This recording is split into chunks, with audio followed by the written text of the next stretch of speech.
Okay, you have the doorway here. Yeah. Okay, then to the right you have a hedge, and then Yeah. you have an evergreen tree. If you follow that line straight back, courtyard's in there.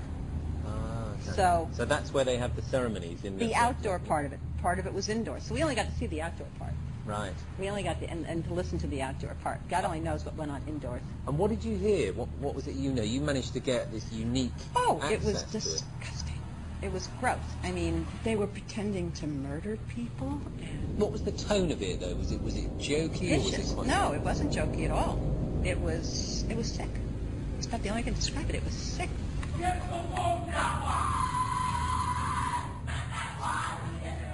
What you're hearing is the first recording ever made of the Skull and Bones initiation ceremony. It has never been broadcast before.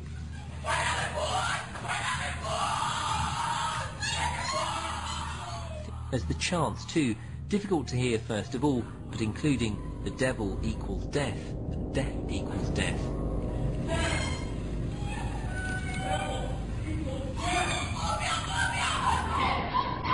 Then members performing a mock killing. We can find the order behind the Russian Revolution, the Bolshevik Revolution. We can find behind the rise of Hitler. We can find in the maintenance of both of these systems, the transfer of technology to both. Since you've already proven that Wall Street is behind the Bolshevik Revolution and the rise of Hitler, now you're proving that the order is behind Wall Street. Exactly. You were both in Skull and Bones, the secret society. It's so secret we can't talk about it. What does that mean for America? The conspiracy theorists are going to go wild. I'm sure they are. I don't know. I haven't seen the web. Number 322? Tim Russert, the moderator of Meet the Press and NBC's Washington bureau chief, collapsed and died early this afternoon while at work at the NBC News Bureau in Washington. What have Herbert Hoover, Art Linkletter, Jack London, and Richard Nixon all had in common? Well, they've all been members of the exclusive all-male Bohemian Club.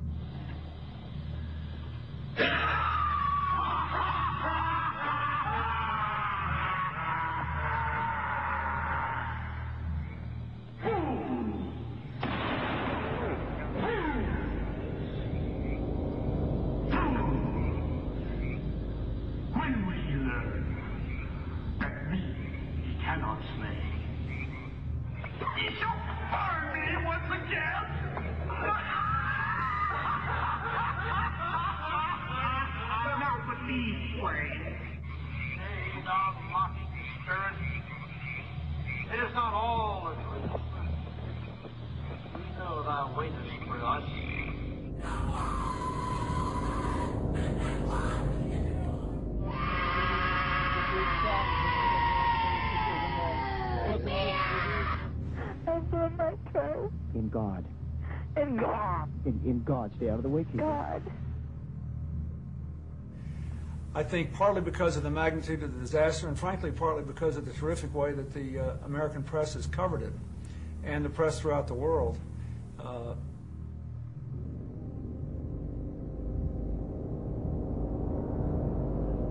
And what that means is, when these bloodline families go into positions of power, what we're actually doing is seeing these entities go into those positions of power.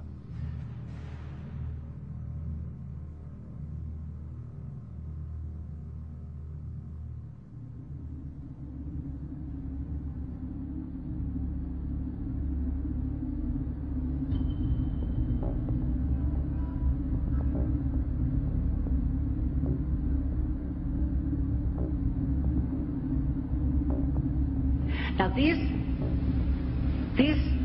guys who are manipulating my mind and programming me for mind control purposes claimed, and these criminals in control of our country as well, claimed to be gods, demons, and aliens, in order that I feel totally helpless, in order that I felt like they were beyond my realm to affect.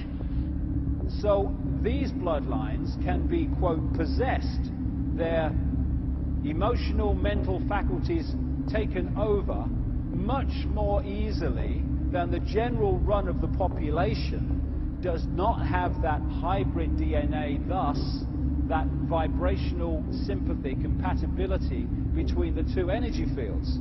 So what they're doing in effect is using the secret society network they've set up to manipulate these bodies into power, but in doing so they're putting themselves into power because they're controlling the mental and emotional processes of these vehicles.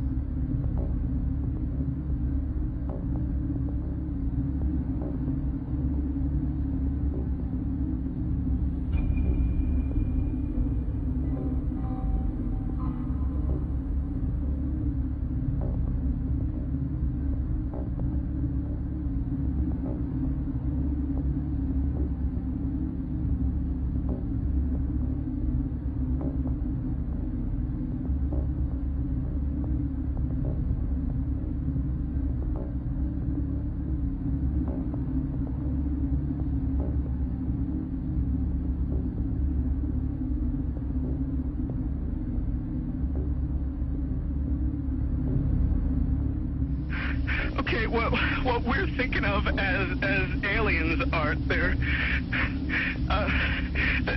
extra-dimensional beings that an earlier precursor of the space program made contact with. They are not what they claim to be.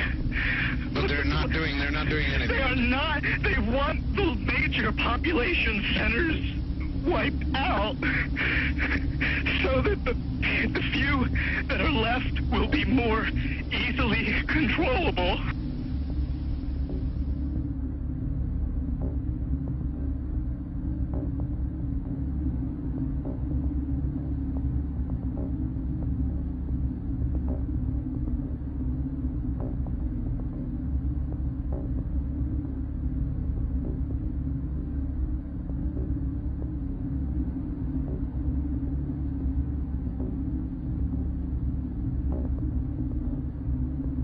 Let's go on with the subject of the Illuminati and its symbols.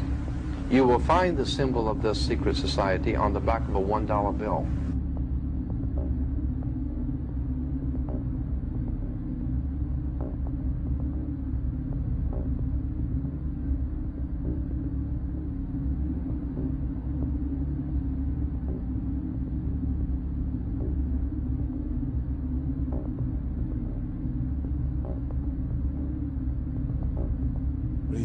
He told me that you're going to see men running around caves looking for Osama bin Laden. You know, you're going to see men looking for, you know, these guys, and they're going to be, you know. He told you it was all going to be bull. It's a phony. The whole thing is a fake. It's a fraud. Was he laughing, or was he just coldly saying this? No, it's more laughing. Cynical. Laughing. You know, it's more like, how stupid everybody is. Look how stupid everybody. We can do whatever we want to do. Hunt down those people who committed this unbelievable, despicable act on America.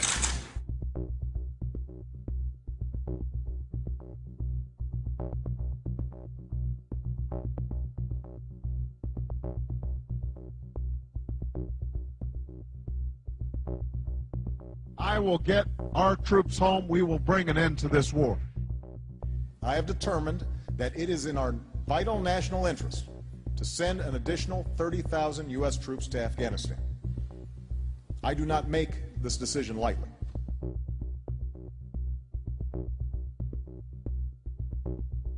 All of us who have served in this office understand that the office itself transcends the individual.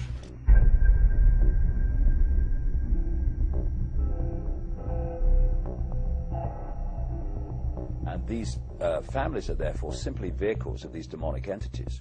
And these gods are these entities which feed off human energy and feed off human blood too. And they're just continuing to do today covertly what they were openly doing in the past. And ultimately, they are possessed by these entities.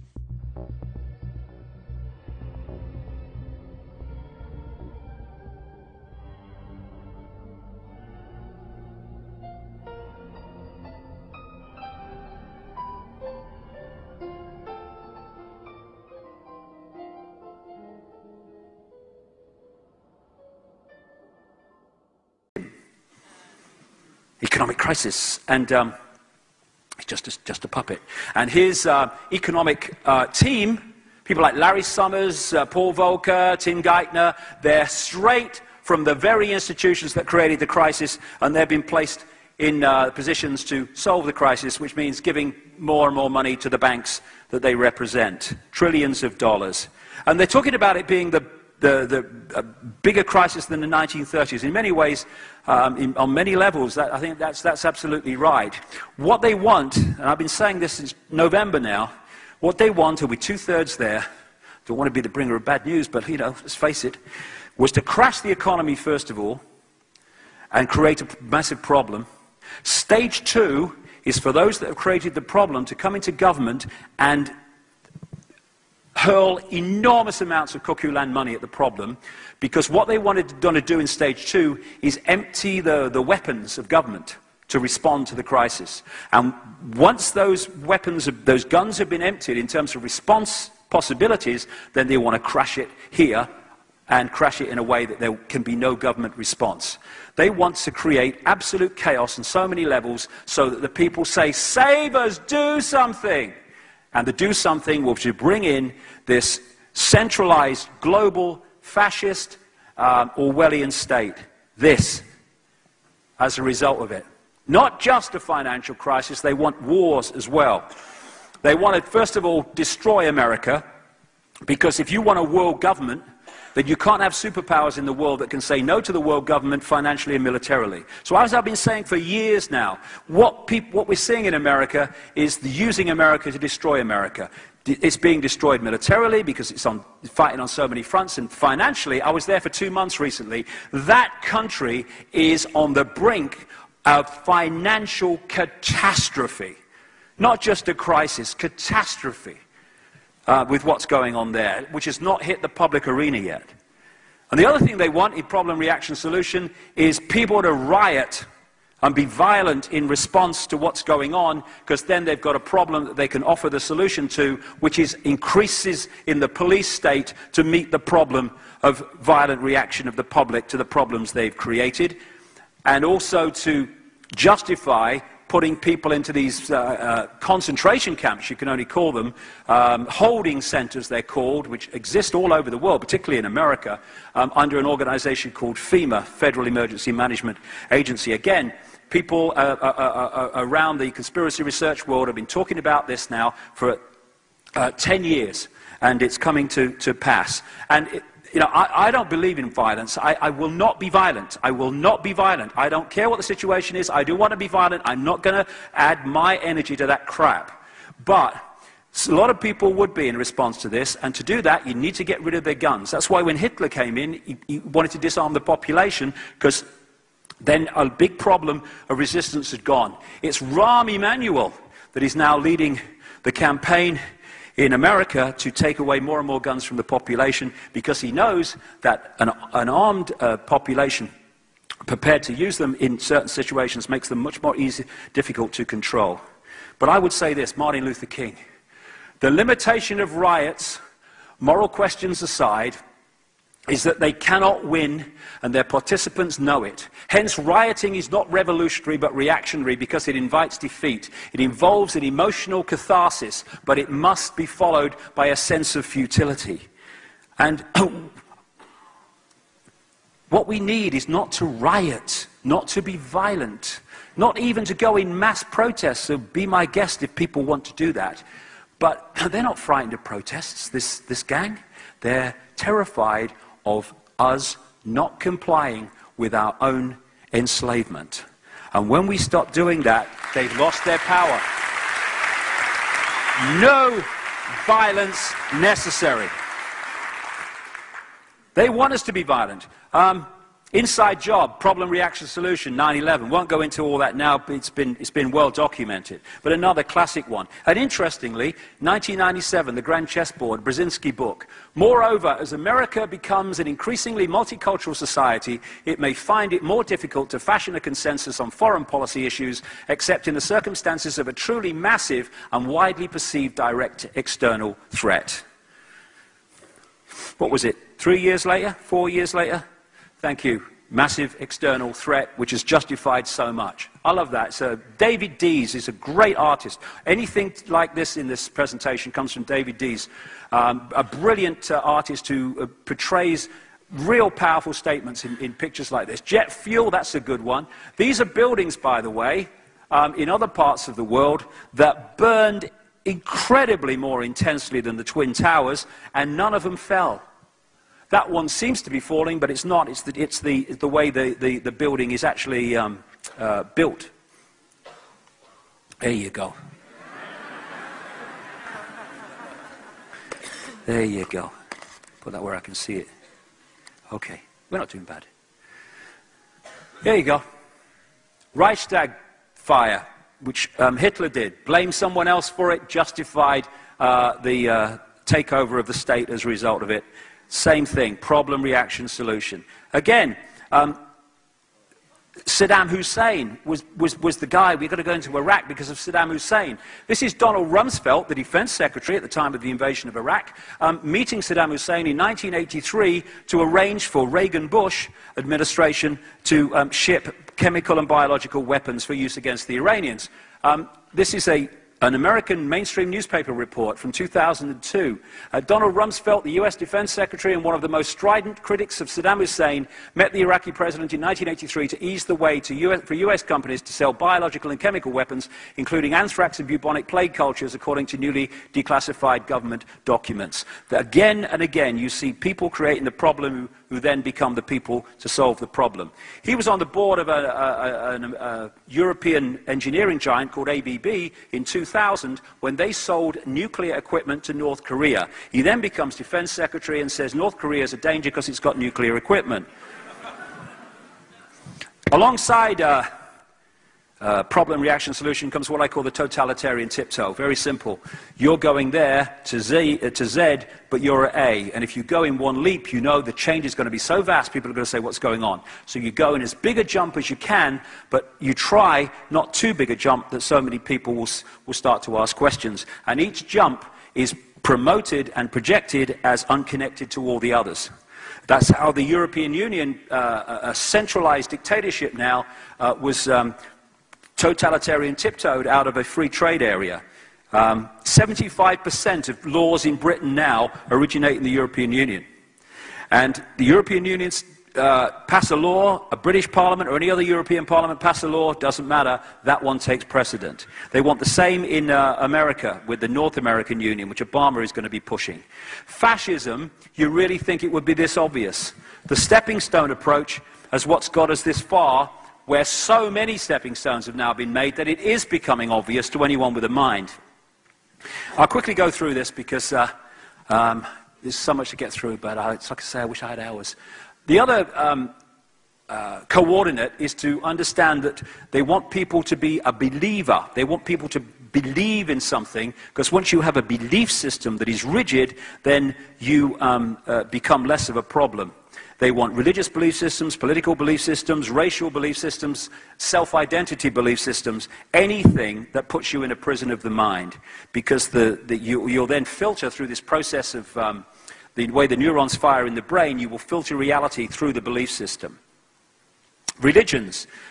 In the end, religions are invariably, the major religions are worshipping the same force. It's not explained like that, but that's what goes on. Again, out of Atlantis and Lemuria and then those civilizations that followed, the worshipping of the moon goddess and the sun god, the worshipping of the moon and the sun, was prevalent. And it manifested in various religions, not least from this part of the world, which, if you think about it, is the religion factory. Christianity, Islam, Judaism, Hinduism, all came out of this part of the world, these major religions. And when you strip them down, they are invariably sun and moon worshipping religions. So in Babylon, they worshipped the Queen Semiramis, the sun goddess, Nimrod, known as Baal or Bel, the sun god, and Tammuz, who was the fearing not paying the mortgage at the end of the month, fearing of having your house foreclosed. They all lock you in to a sense of needing to survive. And the other thing that these entities do is feed off human energy. And to feed off human energy, they have to pull humans into an energetic state that they can feed off. If you're in a state of harmony, they can't feed off it because never the twain shall meet vibrationally. So they pull us, or seek to pull us, into a state of disharmony, of stress, of fear, of conflict, of aggression, of anger, and all the rest of it, because that's pulling us into an energetic state that they can then feed off, because that's their energetic state.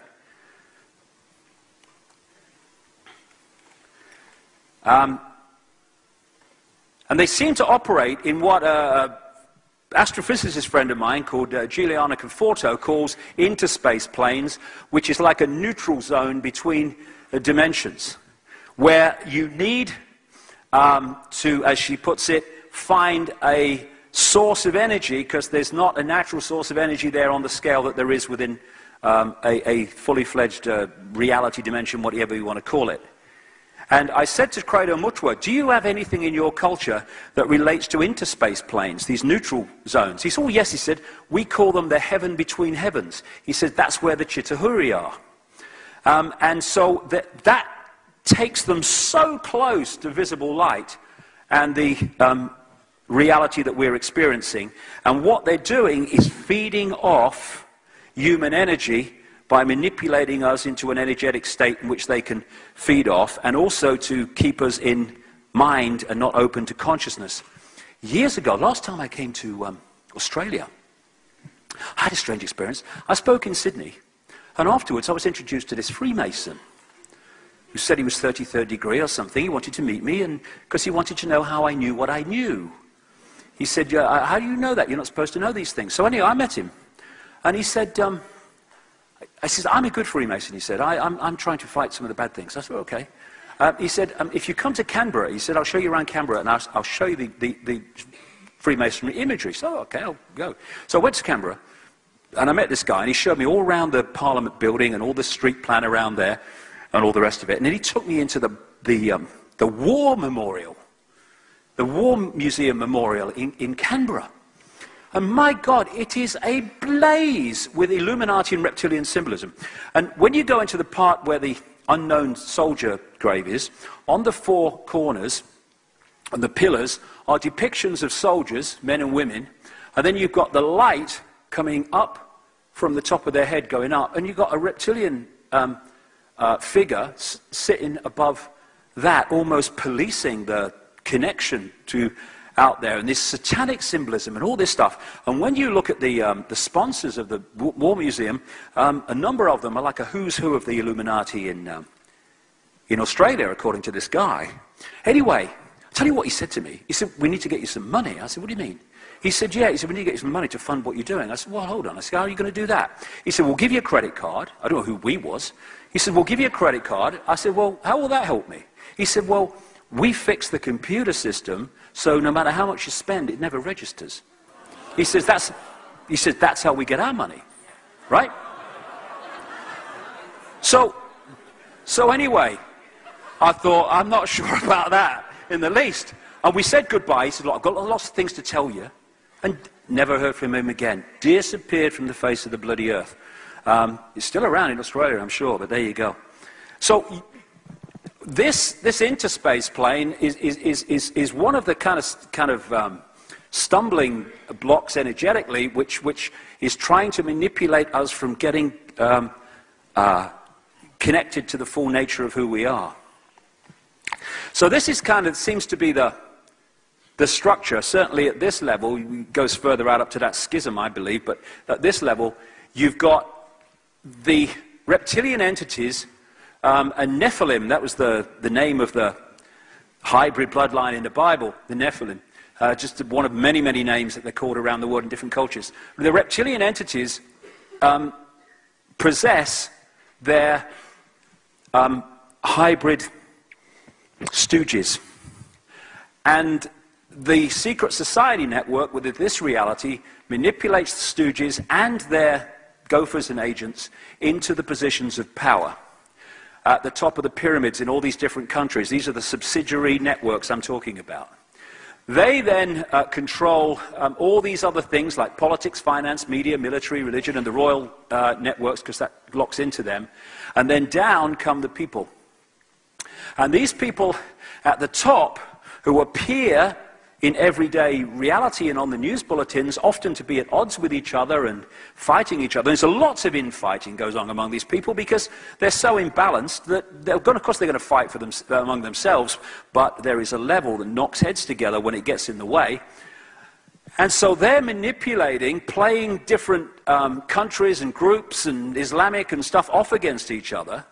And if you notice, the people that declare the wars never bloody fight them. These people go off like silly sods and fight them. And these people who have nothing against these people, but those people tell them they should, and all the rest of it, and the people fight among themselves, creating great stress, great disharmony, energy to be absorbed, and all the rest of it, because they're manipulated by the tiny few into this stuff. I mean, if George Bush, boy George Bush, had been in Iraq when the first bullet was fired, he'd have been under a bed in Houston when the second bugger went off. These people do not fight the wars, they just declare them. We fight the wars, and if we stop fighting the sodding wars and came together, we've made the whole system completely impotent.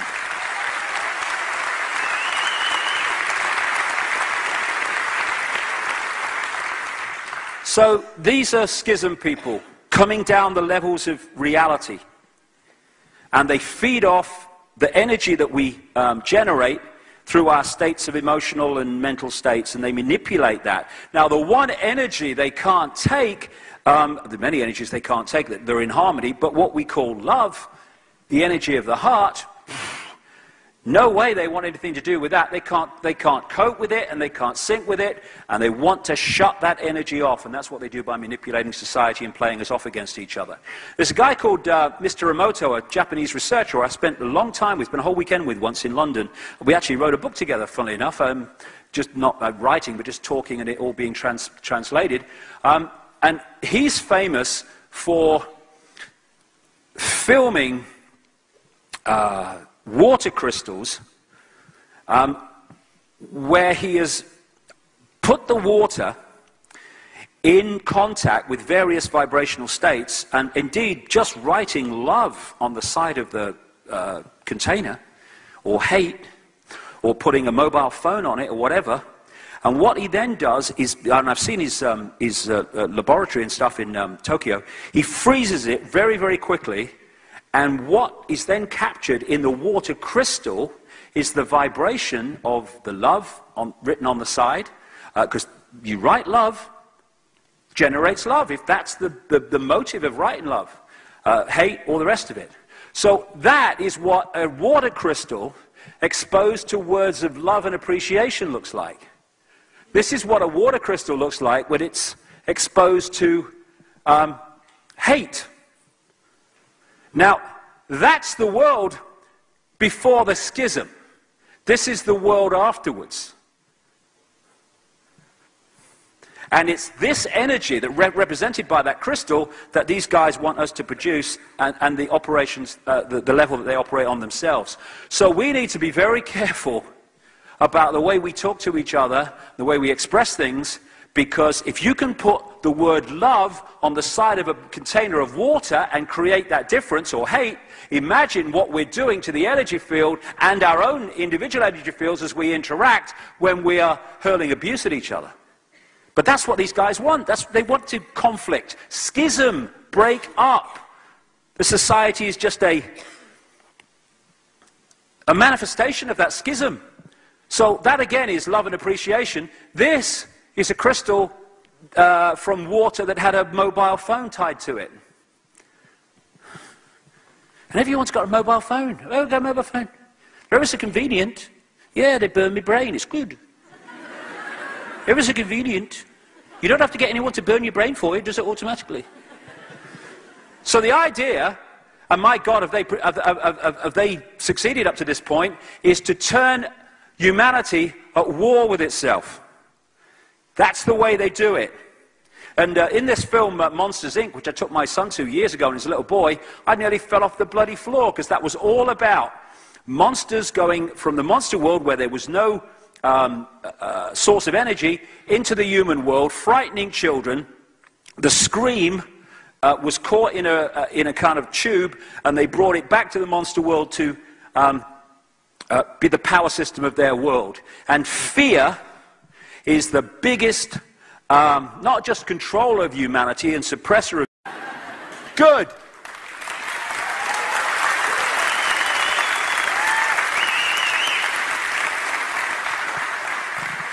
If we really look in the mirror and see the true reflection of ourselves, this system will collapse.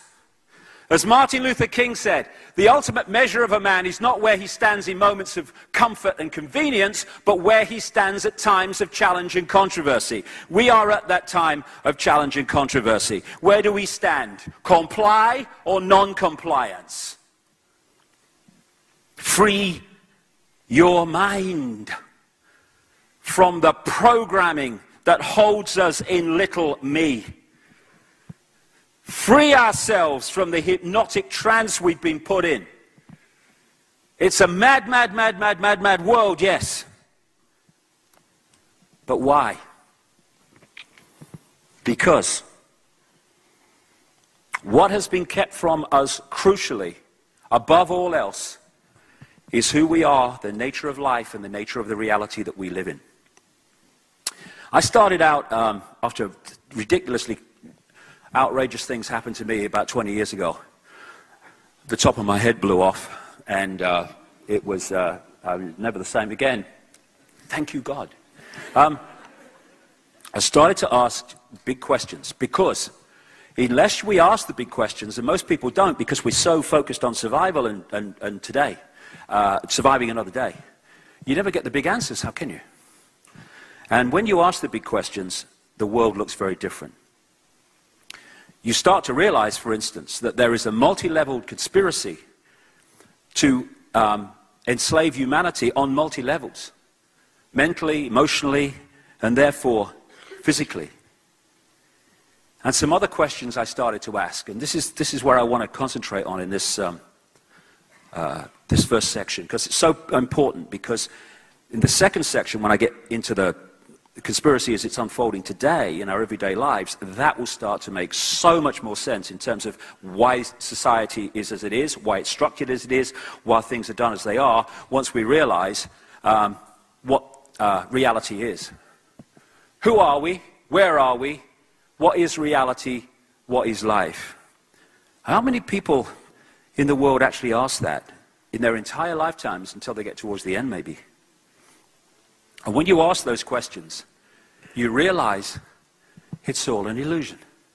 This physical world that we take so seriously, that we think is so real, is just an illusion decoded by our body computer system to give the illusion of solidity. Great American comedian Bill Hicks, who said this: all matter is merely energy condensed to a slow vibration. We are all one consciousness experiencing itself subjectively. There's no such thing as death. Life is only a dream, and we are the imagination of ourselves. Encapsulates it. And really the bottom line of the conspiracy is to manipulate our imagination of ourselves, so that we imagine ourselves to be little me and powerless, and therefore controllable by the few. It's all an illusion. It sounds crazy to start with, but for the one and only time in my life, in 2003, in the Brazilian rainforest, I took this psychoactive rainforest plant called ayahuasca. And some people have a bad experience. I had a fantastic experience. For 5 hours, this female voice, it took the theme of, or the expression of, this female voice, as loud as mine is now, talked to me for 5 hours about the nature of reality and how it was all an illusion, explaining why it was all an illusion. And it was hilarious. I mean, my feet were literally in the air a number of times. It was so funny, because it is funny when you realize what we take seriously. And I came back after that, and I started looking into the scientific area and quantum physics and all this stuff to see if I could support what that voice had said from the mainstream science and the cutting edge of science. And I found that you could do it easily. Why? Because science is a series of disciplines, vast numbers of disciplines, and the buggers never talk to each other. They don't connect their own dots within science. Why? Because they're not encouraged to. Indeed, the opposite from encouraged to, because once they connect the dots, woo, this is life then. And when you do connect the dots, you realize that if they did, they'd already realized that this reality is an illusion. I talked in London in May last year, and a friend of mine who is a healer and he's a scientist and he works in scientific circles, and he'd done this presentation or been at this event at the Royal Society, like the holy grail of science, mainstream science in London. And he's met all these people, and he comes to my talk, right? You know, I mean, I left school at 15 to play soccer. You know, I never passed an exam in my life. Thank you, God. Okay, so, and he met 4 or 5 of these guys who'd been at the Royal Society, mainstream scientists, and he said, what the hell are you doing here? And they said, well, we've come to hear it how it really is. Because they bloody knew this. But if they talked about it within their science, within their discipline, within their arena, the funding stops, the ridicule starts. And they no longer are able to progress within the mainstream science. Why? Why do you want to? Follow what is. So, all the time we are decoding reality in an apparently solid 3-dimensional way. This is an amazing guy. You might have seen some of these on the internet. This is an amazing guy who draws chalk pictures on the pavement, and all the pictures you're going to see are on a flat pavement. But because of the way he draws them, he gets the brain to decode them in a 3-dimensional form. He's tricking the brain into doing this. These are all on flat pavements. Incredible guy, what he does. And here's another example. Because the brain is decoding reality, and you can manipulate that, and that's another big thing of the conspiracy, which I'll get to. All these things are optical illusions, tricking the brain to read reality in a certain way, and it can be done on a very deep level, and it is. Again, is that a 7-section box, or is it or image, or is it a box, or what is it? It depends how your brain reads it. Most people seeing this for the first time will read that as a bird in the bush. Actually, it says a bird in the bush. Because the brain is used to certain things, you can drop things in that are there, but it doesn't read them because it reads according to the program that it's taken on. These kind of red colors are exactly the same, but because of their relationship to other colors, the brain reads them differently, and they appear to be not the same, but they are. As Einstein said, reality is an illusion, albeit a persistent one. And the reason for its persistence will become clear before we finish this first section. So I followed this amazing synchronicity that suddenly appeared in my life 20 years ago. And it took me through the 5-sense level of this and how secret societies connect and all that stuff. I'll get into that in the second section. And then it took me through interdimensional stuff, and eventually from 2003 onwards with that ayahuasca thing, right up to the present day, the whole focus of where my life has gone is the nature of reality and who we are and all that stuff, because this is the place where the key to open the door is. And, you know, it's great that that there are all this conspiracy research going on the level of, you know, engineered wars and stuff and backgrounds to Obama. It's very important that we know this. But if we only do that, then we're just learning more and more and more about our own prison.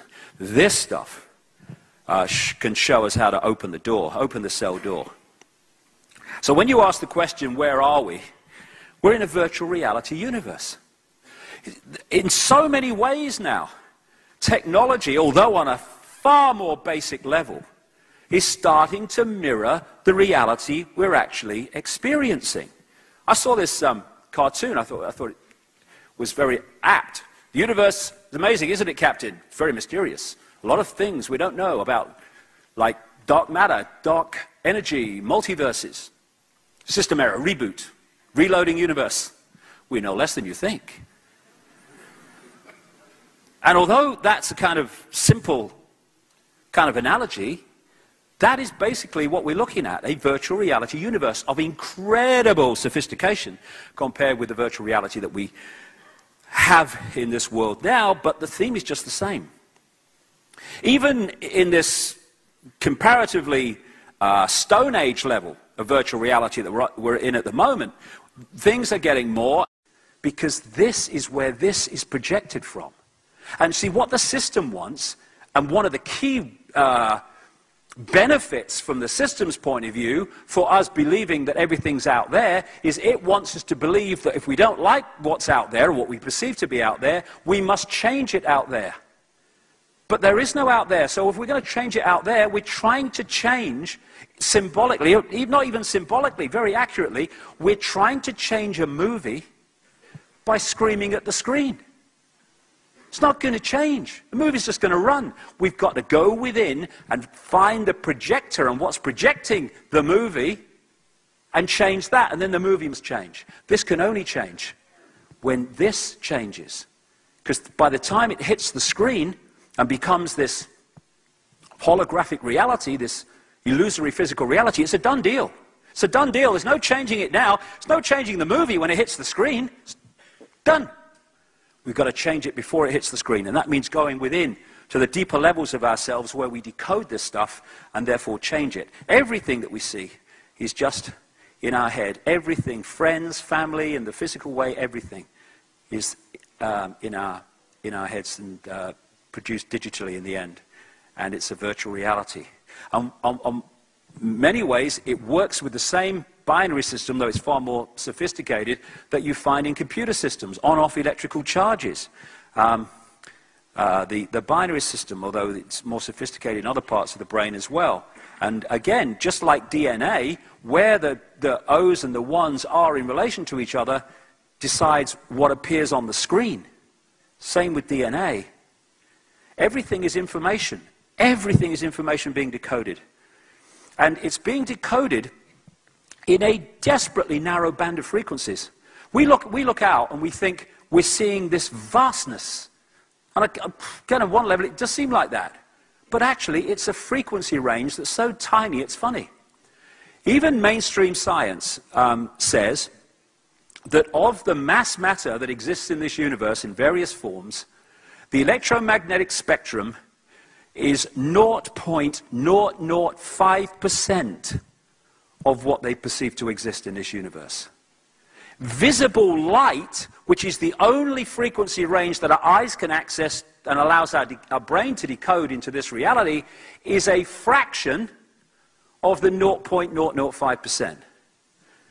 As someone rightly said, humans are basically blind because we're operating on such a narrow frequency. This is like just a three-dimensional television station.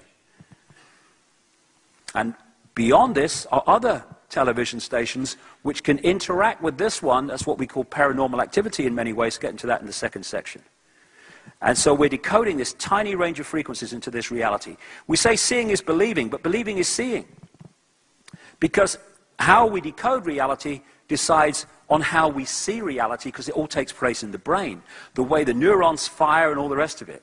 And one of the things they found in experiments, I was seeing a film about this a couple of years ago, is that when you get a rigid belief system, the neurons fire in a certain network. And what that does is filter reality in relation to the way that network is firing. So when you get information coming into the brain that is at odds with the rigid belief system, that those neuron pathways will fire in a certain way and will not decode that information in a way that affects the belief system. It's like just a filter that just only filters reality in a certain way. And then when you shift your belief system, the neuron networks, as before, break up and they fire in a different way. So belief systems are fundamental to filtering reality to perpetuate themselves. This is our base reality. We are energy. And it's only when we pass through the decoding system of the brain that we appear in our heads as three-dimensional physical bodies. And we can get right out there to many dimensions, which is what psychics do and people in consciousness do, or we can live in the record groove going round and round and round. And of course, this is the thing about science. Scientists are themselves decoding reality according to their belief system. And so they're trying to understand how something works, but their belief system is decoding reality in a certain way. And so they never get it. When scientists are stuck in the left brain, they cannot decode these greater levels of reality and understanding of reality because the brain will not compute them. That's why they really look at people who say some of this stuff and they go, "You're crazy. Can't be."